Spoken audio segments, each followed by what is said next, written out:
Kardeşim, odaya mı?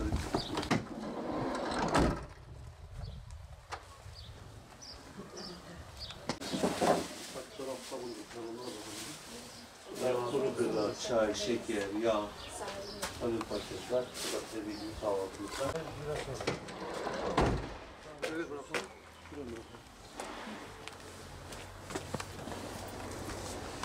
Gelin isterseniz.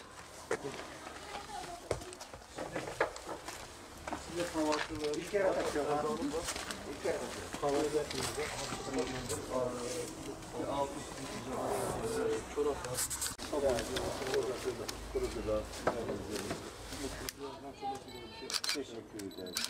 Hoş geldiniz. Arabada olanları ve bu şekilde Teşekkür ederim. notumuzu aldık artık. Evet. Hoş geldiniz. Bebeğimiz de var. Öyle mi? Kaç yaşında? Hocam süt ve bir şeyler varsa Bebek. Al bakayım. Sen de al.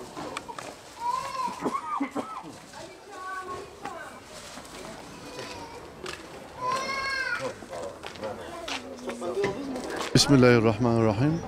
Umut Kervan olarak Hatay İskenderun ilçesinde depremin ikinci günü sahaya inerek halkımızın yaralarını nasıl sarabiliriz düşüncesiyle arkadaşlarla toplantı yaptık.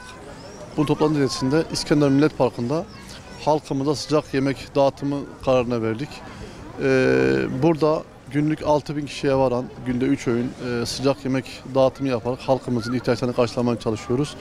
Bunun yanında hayırseverlerin vermiş oldukları bağışları ihtiyaç sahibi aileler bilhassa İskenderun'un ve Hatay'ın kırsal kesimi olan bölgelere ulaştırmanın çabası içerisine girdik. Halkımız bize telefon açıp taleplerini bildirdiler. İşte kimisi erzak, kimisi hijyen maddesi, kimisi temizlik maddesi, çocuk ihtiyaçları talebinde bulundular. İnşallah biz de bu konuyla ilgili çalışmalarımızı yaptık ve bu çalışmaların neticesinde inşallah birazdan ailelerimize gidip onların ihtiyaçlarını karşılama noktasında çalışma yapacağız. Rabbim hayırseverlerden razı olsun. Hayırseverlerin devamlarını bekliyoruz.